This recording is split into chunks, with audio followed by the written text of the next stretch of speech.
नमस्कार, जय हिंद, वंदे मातरम। प्यारे बच्चों, आज के इस सेशन में आपका स्वागत है। एनवायरनमेंट और इकोलॉजी के लगातार हम पीवाईक्यूज कर रहे हैं और आज आपका चैप्टर 5 का पार्ट 1 है, जिसमें आप 80 पीवाईक्यू देखने वाले हैं जो विभिन्न परीक्षाओं में पूछे गए हैं।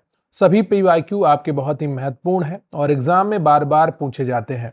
वीडियो को लाइक कर लीजिएगा, चैनल पर नया है चैनल को सब्सक्राइब कर लीजिएगा, क्योंकि प्रश्न यहीं से आएगा।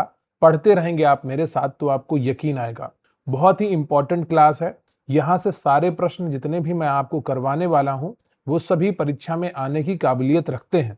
तो बोर मत होना और किसी भी प्रश्न को हल्के में मत लेना। बस आपको क्या करना है, क्लास को कंप्लीट करना है और क्लास में अंत तक बने रहना है। खुद को मोटिवेटेड रखिए और फोकस्ड रहिए।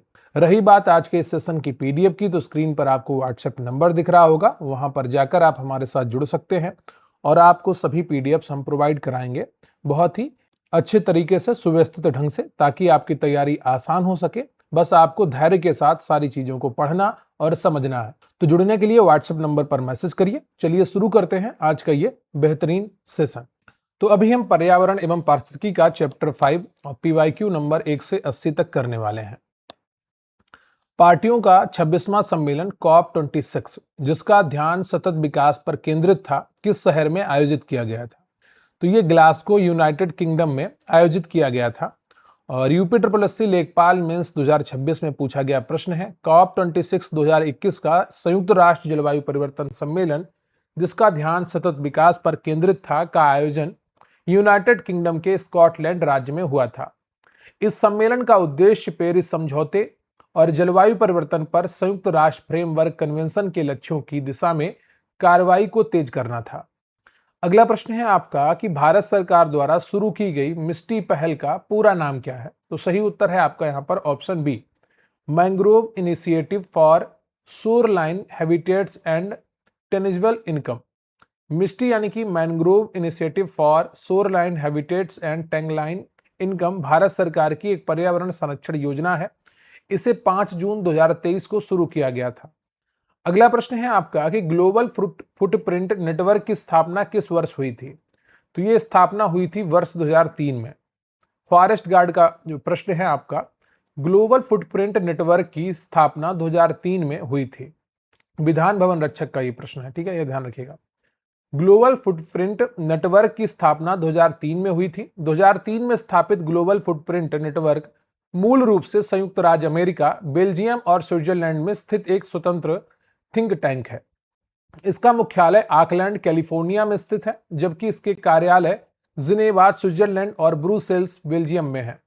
ग्लोबल फुटप्रिंट नेटवर्क पर्यावरणीय पदचिह्न और जैव क्षमता सहित स्थिरता को आगे बढ़ाने के लिए उपकरण विकसित करता है और बढ़ावा देता है।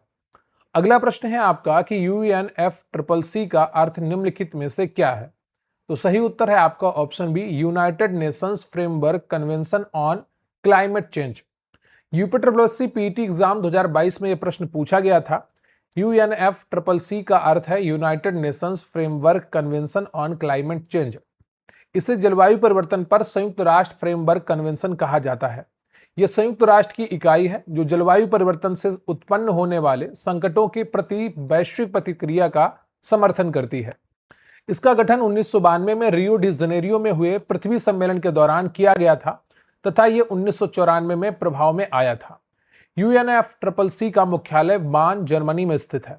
अगला प्रश्न है आपका कि निम्नलिखित में से कौन सा पर्यावरणीय मुद्दों से संबंधित मामलों के शीघ्र निपटान पर ध्यान केंद्रित करता है?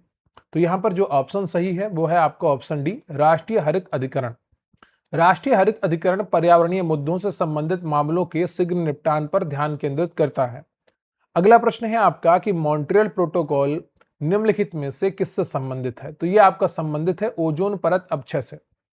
वीडियो री एग्जाम 2023 से जुड़ा हुआ प्रश्न है।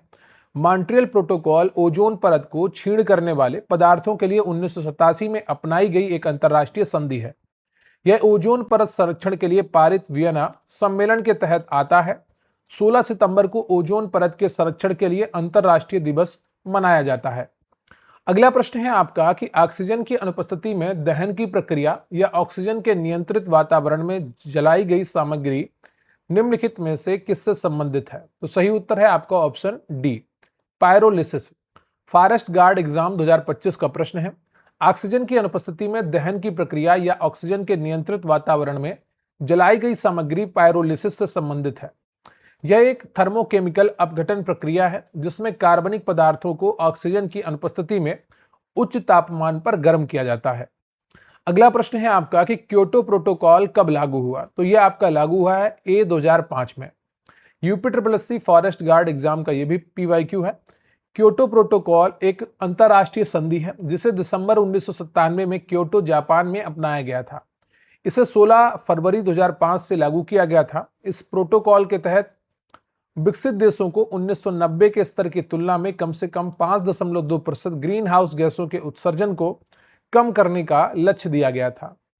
अगला प्रश्न है आपका कि शहरी केंद्रों जैसे ग्रीन बेल्ट, पार्क, सड़क किनारे के रास्ते में और उसके आसपास सार्वजनिक और निजी स्वामित्व वाली भूमि पर पेड़ों का पालन और प्रबंधन रिक्त स्थान कहलाता है। तो ये कहलाता है शहरी वानिकी।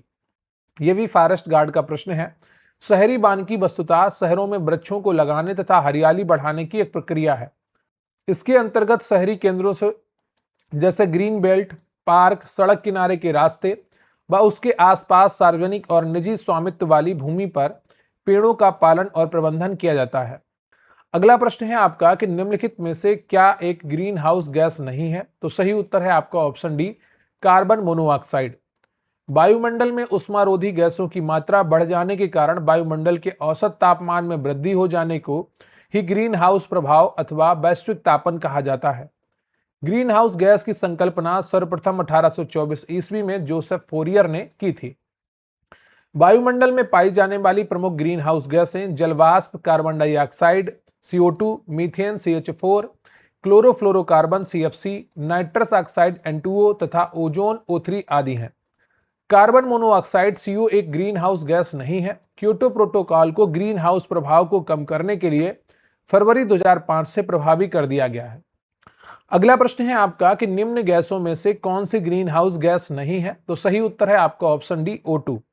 ऑक्सीजन O2 को ग्रीन हाउस गैसों की श्रेणी में नहीं रखा जाता है। ग्रीन हाउस प्रभाव एक प्राकृतिक प्रक्रिया है जिसके द्वारा किसी ग्रह या उपग्रह के वातावरण में मौजूद कुछ गैसें उस ग्रह उपग्रह के वातावरण के ताप को अपेक्षाकृत बढ़ाने में मदद करती हैं। विश्वव्यापी ताप वृद्धि के पीछे मुख्यतः कार्बन डाइऑक्साइड CO2 गैस जिम्मेदार है जिसे ग्रीन हाउस गैस कहा जाता है। प्रमुख ग्रीन हाउस गैसें जलवाष्प CO2, CH4, N2O, O3 आदि हैं। अगला प्रश्न है आपका कि रिक्त स्थान कृषि के ग्रीन हाउस का एक तरीका है जहां उन्नत ग्रीन हाउस प्रौद्योगिकी जैसे कि हाइड्रोपोनिक्स और एरोपोनिक्स का उपयोग करके शहरों में बहुमंजिला इमारतों के अंदर वाणिज्यिक रूप से व्यवहार फसलों की खेती की जाती है। तो सही उत्तर है आपका ऑप्शन लंबवत खेती। ग्राम विकास अधिकारी 2018 का प्रश्न है।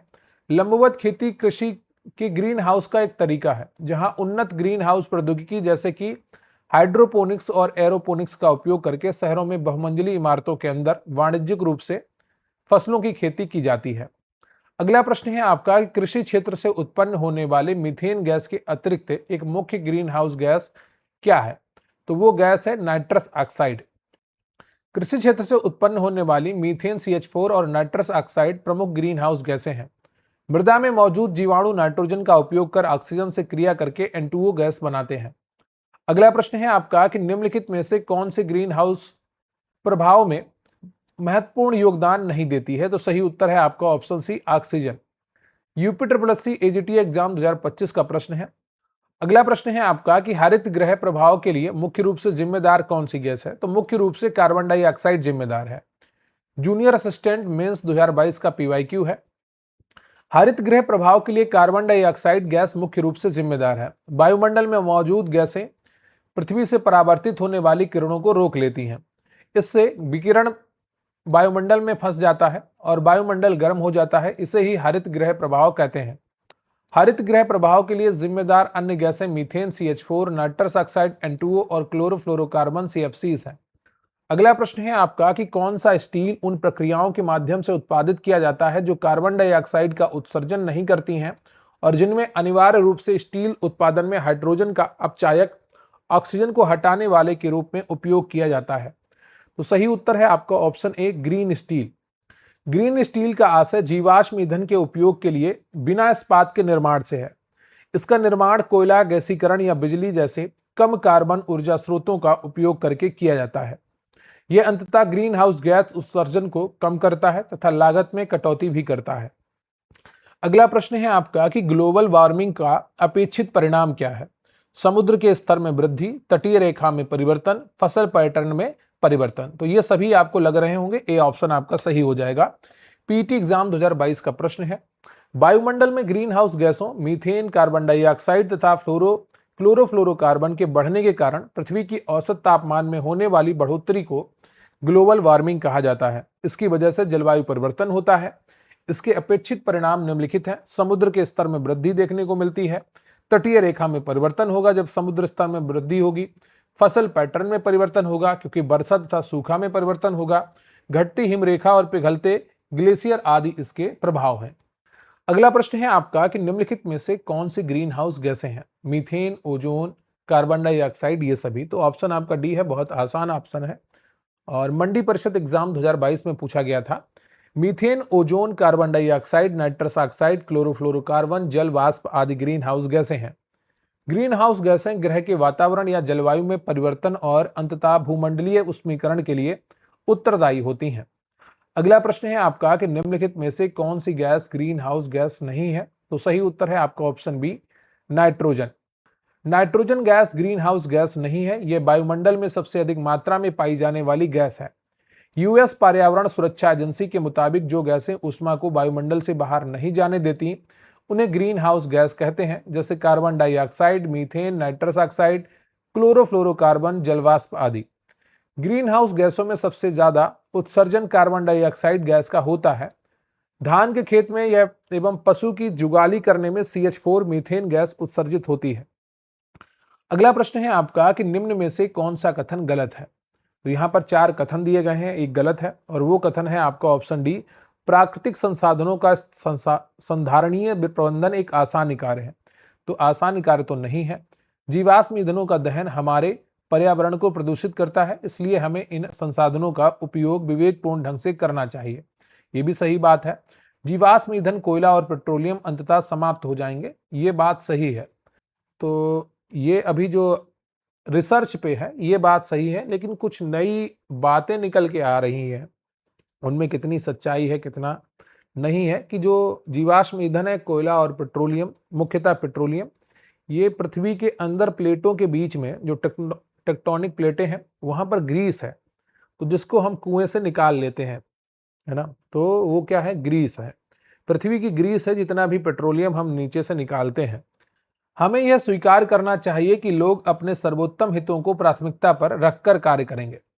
प्राकृतिक संसाधनों का संधारणीय प्रबंधन एक आसान नहीं बल्कि जटिल प्रक्रिया है, जिसमें विभिन्न पर्यावरणीय समस्याओं का समाधान करना पड़ता है, जैसे जनसंख्या वृद्धि, औद्योगिकीकरण, संसाधनों का अत्यधिक दोहन, भूमि जल और वायु प्रदूषण आदि।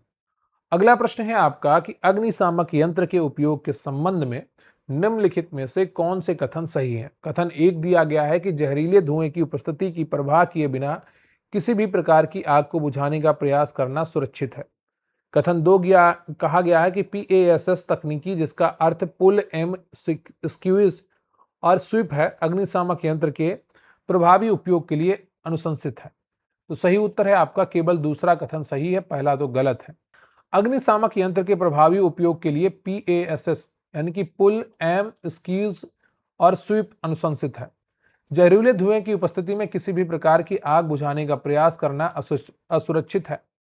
अगला प्रश्न है आपका कि AAU शब्द का संदर्भ असाइंड अमाउंट यूनिट से है, जो रिक्त स्थान की सीमा निर्धारित करता है। तो ये निर्धारित करता है ग्रीन हाउस गैसों के उत्सर्जन की सीमा को। AAU यानी कि असाइंड अमाउंट यूनिट का संदर्भ ग्रीन हाउस गैसों के उत्सर्जन से है। यह देशों या संस्थाओं के लिए ग्रीन हाउस गैसों के उत्सर्जन की सीमा निर्धारित करता है। अगला प्रश्न है आपका कि एक ग्रीन हाउस गैस कोई भी ऐसा गैसीय मिश्रण होता है जो रिक्त स्थान के लिए सक्षम होता है।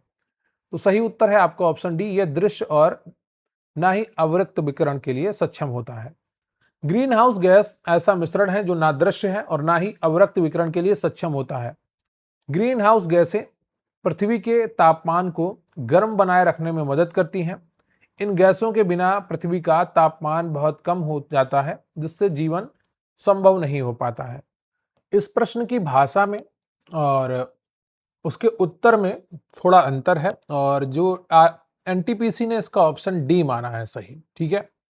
लेकिन अगर तथ्यों के आधार पर जाएं तो इसका ऑप्शन सी होना चाहिए, दृश्य की तुलना में अधिक अवरक्त विकिरण, ठीक है।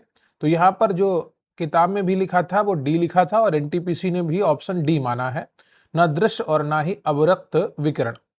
अगला प्रश्न है आपका कि कथनों का अनुसरण करते हुए उनके कुछ निष्कर्ष नीचे दिए गए हैं। कथन एक है कि ग्लोबल वार्मिंग के परिणाम स्वरूप तापमान में वृद्धि हो रही है। दूसरा है पिघलते ग्लेशियर जल स्तर की वृद्धि का कारण बनेंगे, जो तटीय क्षेत्रों को प्रभावित करेगा। निष्कर्ष दिया गया है कि ग्लोबल वार्मिंग का एकमात्र प्रभाव ग्लेशियरों को पिघलना है। दूसरा है ग्लोबल वार्मिंग तटीय क्षेत्रों में रहने वाले लोगों को प्रभावित करेगा। तो पहला तो आपका गलत हो जाएगा, क्योंकि केवल एक मात्र प्रभाव नहीं है ग्लोबल वार्मिंग का, तो ऑप्शन केवल आपका बी सही होगा, केवल निष्कर्ष दो निकलता है।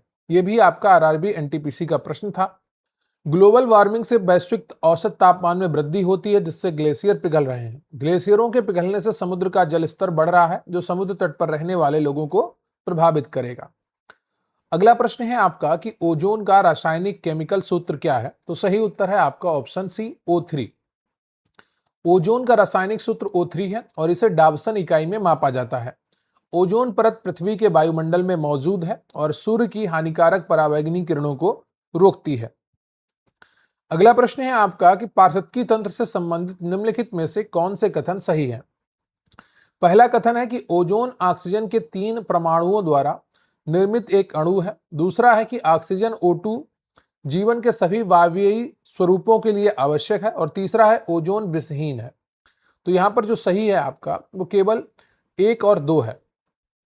ओजोन O3 ऑक्सीजन के 3 परमाणुओं से मिलकर बना होता है। ऑक्सीजन O2 जीवन के सभी वायवीय स्वरूपों के लिए आवश्यक है। ओजोन एक विषाक्त गैस है, लेकिन यह सूर्य से आने वाली हानिकारक परावैंगनी किरणों से पृथ्वी के जीवों को बचाती है। अगला प्रश्न है आपका कि विपाशित गैसों के कारण पृथ्वी के औसत तापमान में होने वाली वृद्धि को क्या कहा जाता है। तो उसे कहा जाता है ग्रीन हाउस प्रभाव। विपाशित गैसों के कारण पृथ्वी के औसत तापमान में होने वाली वृद्धि को ग्रीन हाउस प्रभाव कहते हैं। वायुमंडल में मौजूद गैसें जैसे कार्बन डाइऑक्साइड, मीथेन, जलवाष्प सूर्य से आने वाली गर्मी को रोक लेती हैं, जिससे पृथ्वी का तापमान बढ़ रहा है। अगला प्रश्न है आपका कि निम्नलिखित में से कौन सी एक ग्रीन हाउस गैस नहीं है। तो यहां पर जो एक गैस ग्रीन हाउस गैस नहीं है वो है carbon tetrachloride. Carbon tetrachloride CCl4 एक ग्रीन हाउस गैस नहीं है। मीथेन, कार्बन डाइऑक्साइड और नाइट्रोजन ऑक्साइड प्रमुख ग्रीन हाउस गैसें हैं।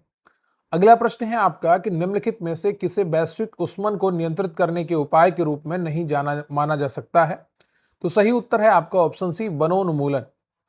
वनोन्मूलन, वनों की कटाई ग्लोबल वार्मिंग को नियंत्रित करने का उपाय नहीं है, बल्कि यह इसका एक कारण है। जीवाश्म ईंधन के उपयोग में कटौती, ऊर्जा का कुशलतापूर्वक उपयोग और ग्रीन हाउस गैस उत्सर्जन में कमी ग्लोबल वार्मिंग को नियंत्रित करने के उपाय हैं। अगला प्रश्न है आपका कि भूमंडलीय ऊष्मन के कारण पृथ्वी का तापमान रिक्त स्थान बढ़ गया है। तो सही उत्तर है आपका option A, 0.6 degree Celsius. Global warming के कारण पृथ्वी का औसत तापमान है वो 0.6 डिग्री सेल्सियस बढ़ गया है। यह वृद्धि मुख्य रूप से वायुमंडल में ग्रीन हाउस गैसों की बढ़ती सांद्रता के कारण हो रही है। अगला प्रश्न है आपका कि प्रभावित लोगों की संख्या के मामले में कौन सा महाद्वीप ग्लोबल वार्मिंग से सर्वाधिक पीड़ित होगा। तो सही उत्तर है आपका ऑप्शन बी, एशिया महासागरों के स्तर में वृद्धि होगी। प्रभावित लोगों की संख्या के मामले में ग्लोबल वार्मिंग में एशिया महाद्वीप सर्वाधिक पीड़ित होगा। 1880 के बाद से वैश्विक औसत तापमान में लगभग 1 डिग्री सेल्सियस की वृद्धि हुई है। वैश्विक तापमान में वृद्धि से तूफान, बाढ़, जंगल की आग, सूखा और महासागरों के जलस्तर में वृद्धि का खतरा बढ़ जाता है। अगला प्रश्न है आपका कि इनमें से क्या ग्लोबल वार्मिंग का कारण है। तो सही उत्तर है आपका यहाँ पर ऑप्शन ए, वायु में CO2 की प्रतिशत में वृद्धि। वायुमंडल में कार्बन डाइऑक्साइड CO2 के प्रतिशत में वृद्धि ग्लोबल वार्मिंग का प्रमुख कारण है। CO2 सबसे अधिक जिम्मेदार ग्रीन हाउस गैस है जो जलवायु परिवर्तन का कारण बनती है। अगला प्रश्न है आपका कि निम्नलिखित में से कौन सी मुख्य ग्रीन हाउस गैस वैश्विक तापन के लिए उत्तरदायी है। तो सही उत्तर है आपका option A carbon dioxide. Carbon dioxide CO2 मुख्य ग्रीन हाउस गैस है जो वैश्विक तापन ग्लोबल वार्मिंग के लिए सर्वाधिक उत्तरदायी है। अगला प्रश्न है आपका कि तीव्र ग्लोबल वार्मिंग की रोकथाम करने के लिए हमें इनमें से किन प्राकृतिक संसाधनों का उपयोग विवेकपूर्ण ढंग से करना चाहिए। तो सही उत्तर है आपका ऑप्शन सी कोयला और पेट्रोलियम। तीव्र ग्लोबल वार्मिंग की रोकथाम के लिए कोयला और पेट्रोलियम जैसे जीवाश्म ईंधनों का उपयोग विवेकपूर्ण ढंग से करना चाहिए। अगला प्रश्न है आपका कि निम्नलिखित में से कौन सा ग्लोबल वार्मिंग से निपटने का उपाय नहीं है। तो यहाँ पर जो उपाय नहीं है वो है खाना पकाने के लिए ईंधन के रूप में लकड़ी का उपयोग करना। खाना पकाने के लिए ईंधन के रूप में लकड़ी का प्रयोग करने से ग्लोबल वार्मिंग बढ़ती है क्योंकि इससे ग्रीन हाउस गैसों का उत्सर्जन होता है। लकड़ी के स्थान पर LPG जैसे स्वच्छ ईंधन का उपयोग करना चाहिए। अगला प्रश्न है आपका कि निम्न में से कौन सी क्रिया ओजोन परत की मोटाई को बढ़ाने के लिए सर्वाधिक जिम्मेदार है। तो सही उत्तर है आपका ऑप्शन डी फ्लोरीन आधारित प्रशीतकों के उपयोग को कम करना। ओजोन परत समताप मंडल में पाई जाती है और हानिकारक पराबैंगनी किरणों से पृथ्वी की रक्षा करती है। फ्लोरीन आधारित प्रशीतकों जैसे CFCs का उपयोग कम करके ओजोन परत की मोटाई बढ़ाई जा सकती है। CFCs जैसी गैसों के उत्सर्जन से ही ओजोन परत का क्षय होता है। अगला प्रश्न है आपका कि वायुमंडल के उच्च स्तरों पर स्थित ओजोन रिक्त स्थान अणु पर कार्यरत UV विकिरण का एक उत्पाद है। तो सही उत्तर है आपका ऑप्शन ए ऑक्सीजन O2। वायुमंडल के उच्च स्तरों पर स्थित ओजोन ऑक्सीजन अणु पर कार्यरत पराबैंगनी विकिरण का एक उत्पाद है। ओजोन ऑक्सीजन के 3 परमाणुओं से मिलकर बनने वाली हल्की नीले रंग की तीक्ष्ण गंध वाली विषैली गैस है। अगला प्रश्न है आपका कि ओजोन छिद्र कहाँ स्थित है। तो यह स्थित है अंटार्कटिका के ऊपर। ओजोन क्षेत्र मुख्य रूप से अंटार्कटिका के ऊपर समताप मंडल में स्थित है। ओजोन परत एक अत्यंत पतली और पारदर्शी परत है जिसे पृथ्वी का सुरक्षा कवच भी कहा जाता है। ओजोन संरक्षण के लिए 16 सितंबर 1987 को मॉन्ट्रियल प्रोटोकॉल अपनाया गया था। तो ये तारीख, ये ईयर और ये प्रोटोकॉल याद रखिएगा, परीक्षा में बहुत पूछा जाता है। अभी RRB NTPC के प्रश्न देख रहे हैं, बाद में UP PCS RO के प्रश्न भी आपको मिलेंगे, तो वीडियो में अंत तक बने रहिएगा। अगला प्रश्न है आपका कि निम्नलिखित में से कौन सा कथन सही है। तो जो कथन सही है वो है आपका ऑप्शन बी। ओजोन क्षय एवं ओजोन छिद्र का मुख्य कारण क्लोरोफ्लोरोकार्बन यानी कि CFCs हैं। कई बार मैं आपको पढ़ा चुका हूं। 16 सितंबर को विश्व ओजोन दिवस मनाते हैं। अगला प्रश्न है आपका कि निम्नलिखित में से किसमें क्लोरोफ्लोरोकार्बन का उपयोग नहीं किया जाता है। तो सही उत्तर है आपका ऑप्शन ए अग्निशामक। क्लोरोफ्लोरोकार्बन यानी कि CFCs एक मानव निर्मित कार्बनिक यौगिक है। यह कार्बन, क्लोरीन और फ्लोरीन परमाणुओं से मिलकर बना होता है। इसका उपयोग रेफ्रिजरेटर, एरोसोल स्प्रे, सॉल्वेंट और ग्राइंडर आदि में किया जाता है। अग्निशामक यंत्रों में सामान्यतः कार्बन डाइऑक्साइड CO2 का प्रयोग होता है। अगला प्रश्न है आपका कि निम्न में से क्या ओजोन परत के क्षरण का परिणाम नहीं है। तो सही उत्तर है आपका ऑप्शन ए सुनामी। ओजोन परत समताप मंडल में 10 से 50 किलोमीटर की ऊंचाई पर स्थित है जो सूर्य की हानिकारक पराबैंगनी किरणों को अवशोषित कर पृथ्वी की रक्षा करती है। ओजोन क्षरण से त्वचा कैंसर, मनुष्यों तथा पशुओं के DNA में बदलाव का खतरा रहता है। इसके कारण आंखों में मोतियाबिंद हो सकता है और प्रतिरोधक क्षमता कमजोर होने से संक्रामक रोगों का खतरा बढ़ जाता है। ओजोन क्षरण में पेड़ पौधों की प्रकाश संश्लेषण क्रिया भी नकारात्मक रूप से प्रभावित होती है। सुनामी के कारण ओजोन क्षरण नहीं बल्कि भूकंप, भूस्खलन या ज्वालामुखी उद्गार जैसी प्राकृतिक घटनाएं हैं। अगला प्रश्न है आपका कि किस वर्ष वायुमंडल में ओजोन की मात्रा तेजी से कम होने लगी थी। तो सही उत्तर है आपका ऑप्शन बी 1980। 1980 के दशक में वायुमंडल में ओजोन की मात्रा में तेजी से गिरावट दर्ज की गई। ओजोन की इस कमी का मुख्य कारण क्लोरोफ्लोरोकार्बन CFCs जैसे संवेदनशील रसायन थे, संश्लेषित रसायन थे। अंटार्कटिका के ऊपर ओजोन क्षेत्र कमी की खोज सबसे पहले जोसेफ फारमैन, ब्रायन गार्डिनर और जोनाथन सैंकलिन ने की थी। इस ऐतिहासिक खोज की आधिकारिक घोषणा 16 मई 1985 को की गई थी। अगला प्रश्न है आपका कि 1980 के दशक में वायुमंडल में ओजोन की मात्रा में तीव्र गिरावट के लिए निम्नलिखित में से कौन सा कृत्रिम रसायन उत्तरदायी था। तो सही उत्तर है आपका क्लोरोफ्लोरोकार्बन।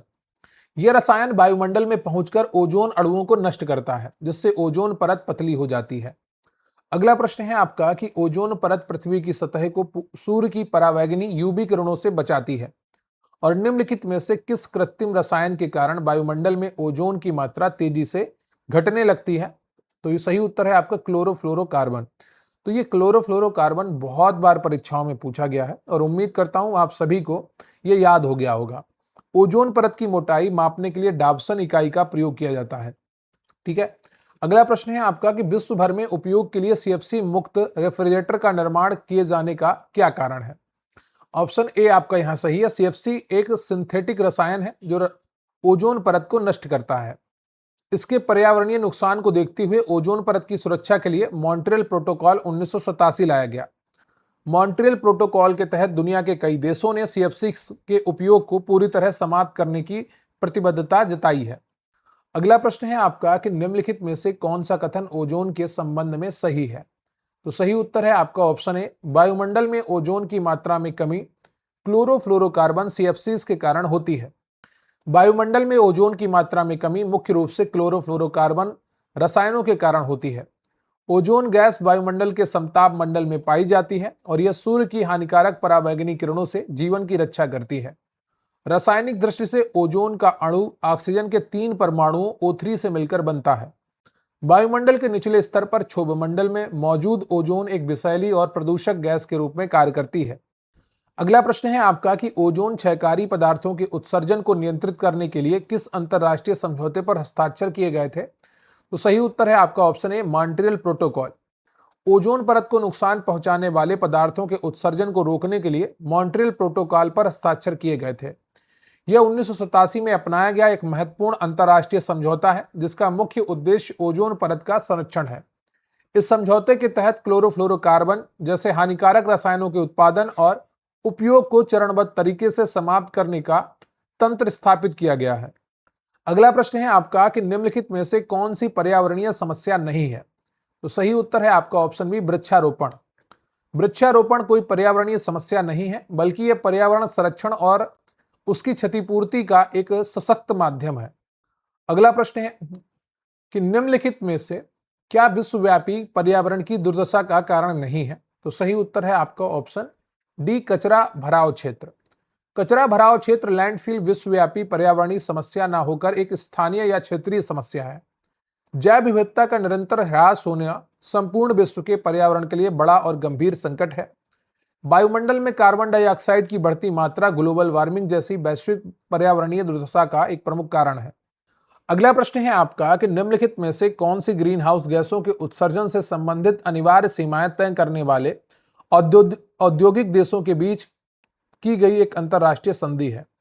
तो यह है आपका मॉन्ट्रियल क्योटो प्रोटोकॉल। कौन सा है? बी ऑप्शन आपका सही है, क्योटो प्रोटोकॉल। क्योटो प्रोटोकॉल एक अंतरराष्ट्रीय संधि है जो औद्योगिक देशों के लिए ग्रीन हाउस गैसों के उत्सर्जन की सीमाएं निर्धारित करती है। इस संधि का मुख्य उद्देश्य ग्लोबल वार्मिंग और जलवायु परिवर्तन के बढ़ते खतरों को रोकना है। यह समझौता United Nations framework convention on climate change के अंतर्गत कार्य करता है। क्योटो प्रोटोकॉल वर्ष 1997 में जापान के क्योटो शहर में अपनाया गया था और यह 2005 में पूरी तरह से लागू हुआ। अगला प्रश्न है आपका कि ओजोन अवक्षय पदार्थों के विसर्जन को घटाने से संबंधित विशेष नियंत्रण रणनीतियों के तहत किए गए वैश्विक समझौते को रिक्त स्थान अपनाया गया। तो ये कहां अपनाया गया? ये अपनाया गया मॉन्ट्रियल विज्ञप्ति के द्वारा। ओजोन परत को नुकसान पहुंचाने वाले पदार्थों के उत्सर्जन को कम करने के लिए मॉन्ट्रियल प्रोटोकॉल को अपनाया गया और इस वैश्विक समझौते पर 16 सितंबर 1987 को हस्ताक्षर किए गए और ये 1 जनवरी 1989 से प्रभावी रूप से लागू हुआ। इस समझौते के उपलक्ष्य में प्रतिवर्ष 16 सितंबर को अंतर्राष्ट्रीय ओजोन दिवस, ओजोन परत संरक्षण दिवस के रूप में मनाया जाता है। अगला प्रश्न है आपका कि आईपीसीसी का पूरा नाम क्या है? सही उत्तर है आपका option B. Intergovernmental panel on climate change. इस संस्था की स्थापना वर्ष 1988 में विश्व मौसम विज्ञान संगठन WMO और संयुक्त राष्ट्र पर्यावरण कार्यक्रम UNEP द्वारा की गई थी। ये जलवायु परिवर्तन से संबंधित विज्ञान, उसके प्रभावों और भविष्य के जोखिमों का आकलन करने वाली प्रमुख अंतर्राष्ट्रीय संस्था है। आईपीसीसी का वर्तमान मुख्यालय स्विट्जरलैंड के जनेवा शहर में स्थित है। अगला प्रश्न है आपका कि कार्बन क्रेडिट से आप क्या समझते हैं? यह औद्योगिक उन्नयन के लिए लोन प्रदान करने के लिए आईपीसीसी द्वारा शुरू किया गया एक क्रेडिट कार्यक्रम है। यह अनुमति दिए गए कार्बन उत्सर्जन और वास्तव में किए गए कार्बन उत्सर्जन के आधार पर संस्था को दिया गया क्रेडिट होता है। इसका कारोबार भी किया जा सकता है। यह पर्यावरण के अनुकूल प्रौद्योगिकी के कोष के लिए IMF द्वारा शुरू किया गया एक कार्यक्रम है। यह पर्यावरण के अनुकूल खाना पकाने के विकल्पों के कोष के लिए एक कार्यक्रम है। तो यहाँ पर आपका 4 ऑप्शन दिए गए हैं, एक सही है, वो कौन सा है? तो कार्बन क्रेडिट से आप क्या समझते हैं? बी ऑप्शन आपका सही हो जाएगा। यह अनुमति दिए गए कार्बन उत्सर्जन और वास्तव में किए गए कार्बन उत्सर्जन के आधार पर संस्था को दिया गया क्रेडिट होता है। इसका कारोबार भी किया जा सकता है। कार्बन क्रेडिट एक प्रकार का प्रमाण पत्र या परमिट है जो किसी संस्था या देश को निर्धारित सीमा से कम कार्बन उत्सर्जन करने पर दिया जाता है। यह आवंटित कार्बन उत्सर्जन सीमा और वास्तविक उत्सर्जन के बीच के अंतर पर आधारित एक सम्मान व वित्तीय प्रोत्साहन है। कार्बन क्रेडिट को एक व्यापार योग्य संपत्ति माना जाता है जिसे राष्ट्रीय और अंतर्राष्ट्रीय बाजारों में खरीदा और बेचा जा सकता है। एक कार्बन क्रेडिट का मूल्य 1 टन कार्बन डाइऑक्साइड CO2 या उसके समतुल्य ग्रीन हाउस गैसों के उत्सर्जन को कम करने के बराबर होता है। अगला प्रश्न है आपका कि इनमें से कौन सा संगठन जलवायु परिवर्तन के प्राकृतिक, राजनीतिक एवं आर्थिक प्रभावों के साथ इसका उद्देश्यपरक वैज्ञानिक दृष्टिकोण प्रदान करता है? तो सही उत्तर है आपका option D, inter governmental panel on climate change. Inter governmental panel on climate change जलवायु परिवर्तन और उसके प्राकृतिक, राजनीतिक तथा आर्थिक प्रभावों का वैज्ञानिक दृष्टिकोण प्रस्तुत करता है। यह संयुक्त राष्ट्र समर्थित एक महत्वपूर्ण संस्था है जिसकी स्थापना 1988 में जलवायु परिवर्तन के विज्ञान का आकलन करने के लिए की गई थी। IPCC वैश्विक तापमान में वृद्धि को लेकर सरकारों को प्रामाणिक वैज्ञानिक जानकारियां उपलब्ध कराती है जिससे वे सटीक नीतियां बना सकें। इस संस्था ने वर्ष 1992 में जलवायु परिवर्तन पर अपनी पहली व्यापक मूल्यांकन रिपोर्ट प्रकाशित की थी और इसका मुख्यालय जिनेवा में है। अगला प्रश्न है आपका कि वैश्विक जलवायु परिवर्तन गठबंधन रिक्त स्थान की एक पहल है। तो सही उत्तर है आपका ऑप्शन डी, यूरोपीय संघ। वैश्विक जलवायु परिवर्तन गठबंधन यूरोपीय संघ द्वारा शुरू की गई एक प्रमुख पहल है। यूरोपीय संघ ने इस पहल के तहत वर्ष 2030 तक ग्रीन हाउस गैस उत्सर्जन को 1990 के स्तर से 55% तक कम करने का लक्ष्य रखा है। इस गठबंधन का मुख्य उद्देश्य जलवायु परिवर्तन के मुद्दे पर यूरोपीय संघ और गरीब विकासशील देशों के बीच सहयोग बढ़ाना है। यह पहल कमजोर देशों को जलवायु परिवर्तन के प्रभावों से निपटने और अनुकूलन क्षमता विकसित करने में तकनीकी और वित्तीय मदद प्रदान करती है। अगला प्रश्न है आपका कि क्योटो प्रोटोकॉल एक अंतर्राष्ट्रीय समझौता है जिसका उद्देश्य रिक्त स्थान को कम करना है। तो किसको कम करना है? ग्रीन हाउस गैस उत्सर्जन को। क्योटो प्रोटोकॉल एक ऐतिहासिक अंतर्राष्ट्रीय समझौता है जिसका प्रमुख उद्देश्य वायुमंडल में ग्रीन हाउस गैसों के उत्सर्जन को कम करना है। क्योटो प्रोटोकॉल 11 दिसंबर 1997 को जापान में अपनाया गया और 16 फरवरी 2005 को इसे अंतर्राष्ट्रीय स्तर पर लागू किया गया। यहां पर सूची 1 को सूची 2 से मिलाना है। सीधे हम सूची पे आंसर पे पहुंचते हैं ताकि समय भी आपका बचे। और सी ऑप्शन आपका सही है। अम्ल वर्षा के लिए मुख्य रूप से सल्फर डाइऑक्साइड, SO2 और नाइट्रोजन के ऑक्साइड उत्तरदायी होते हैं। लगातार आप पढ़ते आ रहे हैं और BO परीक्षा 2019 में पूछा गया था।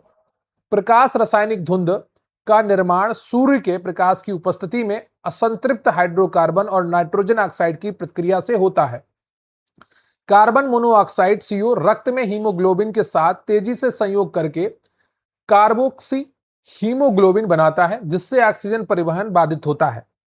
वायुमंडल की ओजोन O3 परत के क्षरण का मुख्य कारण क्लोरोफ्लोरोकार्बन CF6 जैसे कृत्रिम रसायन है। अगला प्रश्न है आपका कि राष्ट्रीय पर्यावरण अभियांत्रिकी शोध संस्थान कहाँ स्थित है? तो यह आपका स्थित है नागपुर में। UPPSC पेपर 2021 में पूछा गया था। राष्ट्रीय पर्यावरण अभियांत्रिकी शोध संस्थान नीरी जिसको कहते हैं, ये महाराष्ट्र के नागपुर शहर में स्थित है। इस प्रतिष्ठित संस्थान की स्थापना वर्ष 1958 में पर्यावरण से जुड़ी समस्याओं के समाधान हेतु की गई थी। इसका मुख्य उद्देश्य पर्यावरण विज्ञान और इंजीनियरिंग के क्षेत्र में तकनीकी नवाचार, अनुसंधान और विकास को बढ़ावा देना है। नीरी भारत सरकार के वैज्ञानिक एवं औद्योगिक अनुसंधान परिषद CSIR के अंतर्गत कार्य करने वाली एक प्रमुख प्रयोगशाला है। अगला प्रश्न है आपका कि निम्नलिखित में से कौन सा सतत विकास लक्ष्य SDG 2030 तक प्राप्त करने का लक्ष्य नहीं है? तो सही उत्तर है आपका ऑप्शन डी, अंतरिक्ष अनुसंधान। सतत विकास लक्ष्यों SDG को पहली बार वर्ष 2012 के Rio+20 सम्मेलन में स्थापित किया गया था। Rio+20 का अर्थ है 1992 में 20 जोड़ेंगे तो आप 2012 में आ जाएंगे। संयुक्त राष्ट्र महासभा ने अपनी दुनिया में बदलाव टिकाऊ विकास के लिए 2030 एजेंडा के तहत 17 मुख्य लक्ष्यों को अपनाया था।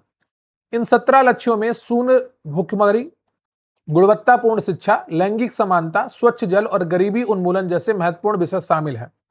अंतरिक्ष अनुसंधान का विषय इन 17 विकास लक्ष्यों का हिस्सा नहीं है। यूपीपीएससी प्री 2022 का प्रश्न है। अगला प्रश्न है आपका कि अंडमान तथा निकोबार द्वीप समूह में निम्नलिखित में से किस कारण से प्रलयकाली प्रवाल विरंजन हुआ तथा प्रवालों की सामूहिक मृत्यु हो गई थी? तो सही उत्तर है आपका ऑप्शन डी, हिंद महासागर के तापमान में 2 डिग्री सेल्सियस की वृद्धि।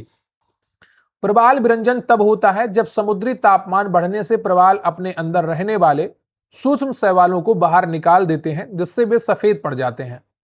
वर्ष 1997-98 में हिंद महासागर के तापमान में औसत से 2 डिग्री सेल्सियस की असाधारण वृद्धि दर्ज की गई थी। तापमान में इस अचानक वृद्धि के कारण अंडमान और निकोबार द्वीप समूह सहित दुनिया के कई उष्णकटिबंधीय सागरों में भारी प्रवाल विरंजन हुआ। इस प्रलयकारी घटना के परिणाम स्वरूप बड़े पैमाने पर प्रवालों की सामूहिक मृत्यु हुई और समुद्री पारिस्थितिकी तंत्र को भारी नुकसान पहुंचा। अगला प्रश्न है आपका कि निम्नलिखित कथनों पर विचार कीजिए। कथन 1 है कि पृथ्वी ग्रह पर उपयोग के लिए उपलब्ध अलवण जल मीठा पानी कुल प्राप्त जल की मात्रा का लगभग 1% से भी कम है। दूसरा कथन है कि पृथ्वी ग्रह पर पाए जाने वाले कुल अलवण जल मीठा पानी का 95% हिस्सा ध्रुवीय बर्फ छत्रक एवं हिमनदों में आबद्ध है। उपयुक्त कथनों में से कौन से सही हैं या नहीं है? तो सही उत्तर है आपका ऑप्शन है केवल 1। पृथ्वी पर उपलब्ध मीठा जल कुल जल का लगभग 3% है तथा कुल मीठे जल का करीब 68.7% भाग ध्रुवीय बर्फ छत्रक एवं हिमनदों में आबद्ध है। लगभग 30% भूजल के रूप में विद्यमान है। पृथ्वी के समस्त जल का लगभग 97% भाग खारा है। शेष लगभग 3% भाग ही मीठा है, जिसमें 2.05% बर्फ के रूप में हिमानियों एवं हिमटोपियों में स्थित है, जिसका प्रयोग में लाना अभी व्यवहारिक नहीं है। इस प्रकार उपयोग हेतु के अवलवण जल कुल जल की मात्रा के 1% से भी कम प्राप्त होता है। अगला प्रश्न है आपका कि निम्नलिखित में से कौन सी जल प्रबंधन युक्ति भारत में लागत का अधिकतम लाभ देने वाली है? तो सही उत्तर है आपका ऑप्शन सी, वर्षा जल का संचयन। भारत में वर्षा के मौसम में पर्याप्त मात्रा में वर्षा होने के कारण उसका संचयन न करने से जल की उपलब्धता एक गंभीर समस्या बन चुकी है। वर्षा जल के संग्रहण से वर्तमान जल संकट को दूर किया जा सकता है। वर्षा जल का संचय वैज्ञानिक तरीकों से सबसे कारगर है। एक तो रेन वाटर हार्वेस्टिंग, अर्थात जो जल संचित किया जाएगा उसका प्रयोग हम भविष्य में कर सकेंगे। वर्षा जल संग्रहण के लिए तेज बहाव वाले क्षेत्र सर्वाधिक उपयुक्त होते हैं। इस जल का प्रयोग लगभग सभी कार्यों में किया जा सकता है तथा गुणवत्तापूर्ण होने पर इसका प्रयोग पेयजल आदि हेतु भी किया जा सकता है। अगला प्रश्न है आपका कि समुद्री जल को शुद्ध जल में किस प्रक्रिया द्वारा बदला जा सकता है? तो सही उत्तर है आपका ऑप्शन डी, उत्क्रम परासरण। समुद्री जल का शुद्ध जल में परिवर्तन उत्क्रम परासरण द्वारा किया जा सकता है। उत्क्रम परासरण जल शोधन की एक तकनीकी है जो पीने के पानी से आयनों अवांछित अणुओं को और बड़े कणों को हटाने के लिए प्रयुक्त होती है। उत्क्रम परासरण के लिए परासरण दाब के विपरीत दिशा में एक बाह्य दाब लगाना पड़ता है। इसके अतिरिक्त पारंपरिक वैक्यूम डिस्टिलेशन के माध्यम से भी खारे पानी को मीठे पानी में बदला जा सकता है। अगला प्रश्न है आपका कि निम्नलिखित में से कौन सा एक ओजोन का अवक्षय करने वाले पदार्थों के प्रयोग पर नियंत्रण करने और उन्हें चरणबद्ध रूप से प्रयोग बाह्य करने, फेजिंग आउट के मुद्दे से संबद्ध है? तो सही उत्तर है आपका option B, Montreal protocol. Montreal protocol ozone का अवक्षय करने वाले पदार्थों के प्रयोग पर नियंत्रण करने और उन्हें चरणबद्ध रूप से प्रयोग बाह्य करने, फेजिंग आउट के मुद्दे से संबद्ध है। इस प्रोटोकॉल का उद्देश्य ओजोन परत की रक्षा के लिए वैश्विक स्तर पर ठोस कदम उठाना है। अगला प्रश्न है आपका कि विश्व ओजोन दिवस मनाया जाता है, तो यह आपका मनाया जाता है सी, 16 सितंबर को। मॉन्ट्रियल प्रोटोकॉल ओजोन अपक्षय करने वाले पदार्थों के प्रयोग पर नियंत्रण तथा इन्हें चरणबद्ध रूप से प्रयोग से बाहर करने से संबंधित है। और यह प्रश्न आपका यूपीपीएससी प्री 2021 का है। ठीक है, तो यह नहीं है कि आसान प्रश्न नहीं पूछे जाते हैं कठिन परीक्षाओं में, आसान भी पूछे जाते हैं, उनका रिवीजन बहुत जरूरी होता है। इस प्रोटोकॉल को ओजोन परत पर क्षरण की दिशा में संरक्षण की दिशा में 16 सितंबर 1987 को अपनाया गया, जो 1 जनवरी 1989 से प्रभावी हुआ। 16 सितंबर को विश्व भर में ओजोन परत संरक्षण दिवस 1995 से मनाया जाने लगा, जिसकी घोषणा वर्ष 1994 में संयुक्त राष्ट्र महासभा द्वारा की गई थी। तो ये भी याद रखिएगा, कभी कभी प्रश्न पूछ लेता है कि कब से मनाना प्रारंभ हुआ या कब घोषणा हुई। अगला प्रश्न है आपका कि अंटार्कटिका क्षेत्र में ओजोन छिद्र का बनना चिंता का विषय है। इस छिद्र के बनने का संभावित कारण क्या है? तो सही उत्तर है आपका ऑप्शन बी, विशिष्ट ध्रुवीय वाताग्र तथा समतापीय मंडल बादलों की उपस्थिति तथा क्लोरोफ्लोरोकार्बन का अंतर्वाह। आईएएस प्री 2011 का प्रश्न है, अंटार्कटिका क्षेत्र में ओजोन छिद्र का बनना चिंता का विषय है। इस छिद्र के बनने का संभावित कारण विशिष्ट ध्रुवीय वाताग्र तथा समतापीय मंडलीय बादलों की उपस्थिति तथा क्लोरोफ्लोरोकार्बन का अंतर्वाह है। ध्रुवीय समताप मंडलीय बादलों में उपस्थित नाइट्रिक अम्ल क्लोरोफ्लोरोकार्बन से अभिक्रिया कर क्लोरीन का निर्माण करता है। यह क्लोरीन ओजोन परत के प्रकाश रासायनिक विनाश के लिए उत्तरदायी है। अगला प्रश्न है आपका कि सूर्य के प्रकाश से परावैंगनी विकिरण अभिक्रिया निम्न में से क्या पैदा करती है? तो सही उत्तर है आपका option C, ozone. UP PCS pre GS 2018 का प्रश्न है, सूर्य के प्रकाश से परावैंगनी विकिरण अभिक्रिया ओजोन O3 पैदा करती है। परावैंगनी किरणों की उपस्थिति में ऑक्सीजन के अणु विघटित होकर ओजोन का निर्माण करते हैं। अगला प्रश्न है आपका कि निम्न ग्रीन हाउस गैसों में से ऐसी कौन सी गैस है जिसके द्वारा ट्रोपोस्फियर में ओजोन प्रदूषण नहीं होता है? तो सही उत्तर है आपका option B, carbon monoxide. UP PCS GS 2008 का प्रश्न है, कार्बन मोनोऑक्साइड के द्वारा क्षोभ मंडल ट्रोपोस्फियर में ओजोन प्रदूषण नहीं होता है। क्षोभ मंडल में ओजोन प्रदूषण के लिए उत्तरदायी ग्रीन हाउस गैसें हैं जलवाष्प, carbon dioxide, methane, nitrous oxide तथा क्लोरोफ्लोरोकार्बन। सूची 1 को सूची 2 से मिलाना है। सूची 1 में ozone gas, nitrous oxide, carbon dioxide, carbon monoxide दिया है। सूची 2 में हीमोग्लोबिन के साथ संयोजन करती हैं, परावैंगनी विकिरण, लघु मात्रा में वायु का घटक, दृश्य विकिरण और अवरक्त विकिरण। तो इनका मैच करना है और सही उत्तर है आपका option D, ozone gas O3 परावैंगनी विकिरण को अवशोषित करती है। नाइट्रस ऑक्साइड N2O अवरक्त विकिरण से संबंधित है। कार्बन डाइऑक्साइड CO2 लघु मात्रा में वायु का घटक है। कार्बन मोनोऑक्साइड CO हीमोग्लोबिन के साथ संयोजन करती है। अगला प्रश्न है आपका कि कथन है कि ओजोन जैविक जीवन के लिए परम आवश्यक है। कारण दिया गया है, ओजोन परत पृथ्वी को उच्च ऊर्जा विकिरण से संरक्षित करती है।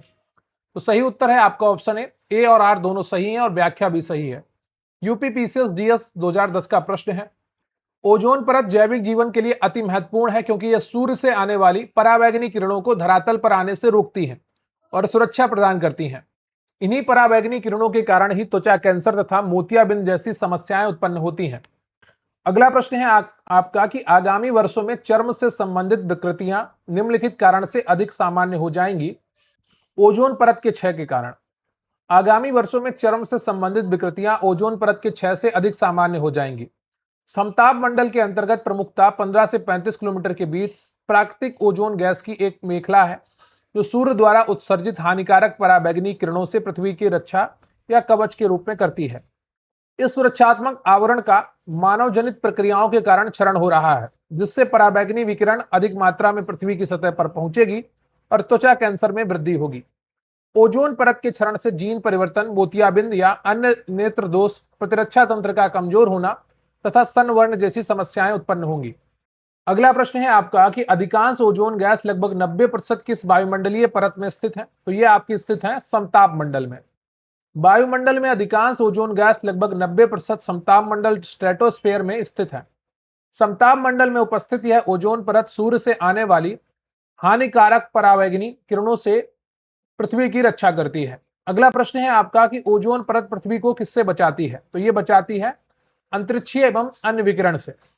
ओजोन परत पृथ्वी को अंतरिक्षीय एवं अन्य हानिकारक विकिरणों, विशेषकर सूर्य की परावैंगनी किरणों से बचाती है। ये विकिरणों को अवशोषित कर पृथ्वी पर जीवन की रक्षा के लिए एक सुरक्षा कवच का कार्य करती है। अगला प्रश्न है आपका कि ओजोन परत जो परावैंगनी विकिरण को अवशोषित करती है, वायुमंडल की निम्नलिखित में से किस परत में पाई जाती है? तो ये पाई जाती है समताप मंडल में। ओजोन परत मुख्य रूप से वायुमंडल के समताप मंडल स्ट्रेटोस्फेयर में पाई जाती है। यह परत सूर्य से आने वाले परावैंगनी विकिरण को अवशोषित कर पृथ्वी पर जीवन की रक्षा करती है। अगला प्रश्न है आपका कि विगत शताब्दी में वायुमंडलीय ओजोन परत के ह्रास का कारण क्या था? तो सही उत्तर है आपका ऑप्शन ए, क्लोरोफ्लोरोकार्बन। विगत शताब्दी में वायुमंडलीय ओजोन परत के ह्रास का मुख्य कारण क्लोरोफ्लोरोकार्बन CFCs का उपयोग था। CFC गैसें वायुमंडल में ऊपर जाकर ओजोन अणुओं को विघटित कर देती हैं, जिससे ओजोन परत का क्षरण होता है। अगला प्रश्न है आपका कि निम्नलिखित में से कौन सा एक स्ट्रेटोस्फीयर में ओजोन छिद्र बनने के लिए उत्तरदायी है? तो सही उत्तर है आपका ऑप्शन सी, क्लोरोफ्लोरोकार्बन। स्ट्रेटोस्फीयर समताप मंडल में ओजोन छिद्र बनने के लिए मुख्य रूप से क्लोरोफ्लोरोकार्बन सीएफसी उत्तरदायी है। ये गैसें ओजोन परत को नुकसान पहुंचाती हैं और विशेष रूप से ध्रुवीय क्षेत्रों में ओजोन की सांद्रता को काफी कम कर देती हैं। अगला प्रश्न है आपका कि ओजोन छिद्र का निर्माण सर्वाधिक है, तो ये कहां पर है? ये आपका अंटार्कटिका के ऊपर है। ओजोन छिद्र का निर्माण अंटार्कटिका के ऊपर सर्वाधिक हुआ है। ओजोन O3 ऑक्सीजन के 3 परमाणुओं से मिलकर बनने वाली गैस है जो समताप मंडल में पाई जाती है तथा पराबैंगनी किरणों के प्रवेश को रोकती है। ओजोन परत के क्षरण के प्रमुख कारण chlorofluorocarbon CFC, halon, chlorine, fluorine, bromine, hydrofluorocarbon तथा मिथाइल ब्रोमाइड गैसें हैं। ये रसायन ओजोन से अभिक्रिया करके इसे ऑक्सीजन के रूप में विघटित कर देते हैं। ओजोन की सांद्रता जब एक निश्चित सीमा को से कम हो जाए तो इसे ओजोन छिद्र कहा जाता है। अगला प्रश्न है आपका कि निम्न में से किसने तिब्बत पठार के ऊपर सन 2005 में ओजोन आभा मंडल, ओजोन हैलो का पता लगाया था? तो ये पता लगाया था JW केंट मूर ने। यूनिवर्सिटी ऑफ टोरंटो कनाडा के प्रोफेसर JW केंट मूर एवं जॉन सैंपल ने 2005 में तिब्बत पठार के ऊपर ओजोन आभा मंडल, ओजोन हैलो का पता लगाया था। जब किसी स्थान के ऊपर समताप मंडल में ओजोन साद्रण अधिक होता है एवं अंदर तथा बाहर की ओर कम होता है तो ऐसी स्थिति को ओजोन हैलो या आभा मंडल कहते हैं। इसकी स्थिति ओजोन क्षरण के विपरीत होती है और ओजोन के उच्च साद्रण से अस्थमा, सीने में दर्द एवं फेफड़ों की भीतरी दीवारों को क्षति होती है। अगला प्रश्न है आपका कि डाबसन इकाई में निम्नलिखित में से क्या मापा जाता है? तो ओजोन सांद्रता नापी जाती है। ए ऑप्शन आपका सही है। ROARO 2021 का प्रश्न है। डाबसन इकाई का उपयोग ओजोन सांद्रता को मापने के लिए किया जाता है। वायुमंडलीय ओजोन का मापन डाबसन स्पेक्ट्रोमीटर द्वारा किया जाता है, जिसे डाबसन यूनिट में व्यक्त किया जाता है।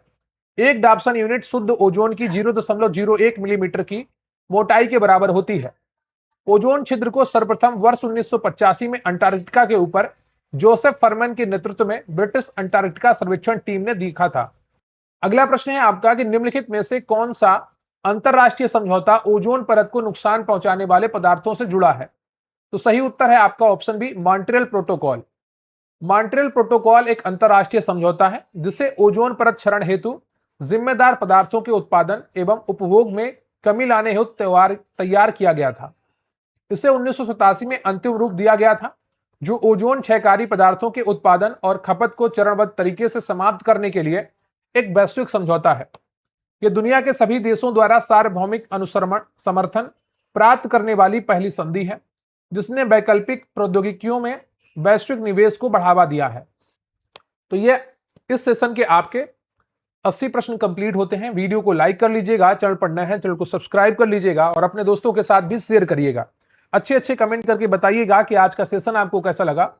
लगभग हर फील्ड को कवर करने का प्रयास किया गया है और ये आपका जो एनवायरमेंट एंड इकोलॉजी है, इसके PYQs का एक और वीडियो मैं आपको दूंगा और उसके बाद ये पूरा मैं कंबाइंड कर दूंगा एक वीडियो में, जिससे क्या होगा कि आपकी तैयारी बहुत आसान हो जाएगी और सभी PYQs लगभग 600 होंगे और वो आपको एक जगह पर मिल जाएंगे। तो यहाँ पर हमने NTPC, UPSSC और UPPSC, MPPSC आदि IAS की परीक्षाओं तक के PYQs को शामिल किया है। तो उम्मीद करता हूं आप लोग अच्छे कमेंट करेंगे। और रही बात PDF की, तो जितने भी पेड बैच हैं वहां पर ये PDF उपलब्ध करवा दी जाएगी। तो अगर आप भी हमारे साथ जुड़ना चाहते हैं तो स्क्रीन पर आपको WhatsApp नंबर दिख रहा होगा, जहां पर आप हमें मैसेज करिए और हम आपको पूरा कंटेंट सुव्यवस्थित ढंग से उपलब्ध कराएंगे। तो आज के लिए बस इतना ही। तैयारी अच्छे से करते रहिए और रिवीजन के लिए आप हमारे साथ जुड़े रहिए। One liner, PYQs, MCQs, theory, इन सारा कंटेंट जो है आपका, ये बहुत ही सुव्यवस्थित ढंग से हम आपको उपलब्ध कराते हैं। अगर आपको भी चाहिए तो स्क्रीन पर आपको WhatsApp नंबर दिख रहा है, वहां पर मैसेज करना है। मिलेंगे फिर किसी नए सेशन में, तब तक के लिए जय हिंद, जय भारत।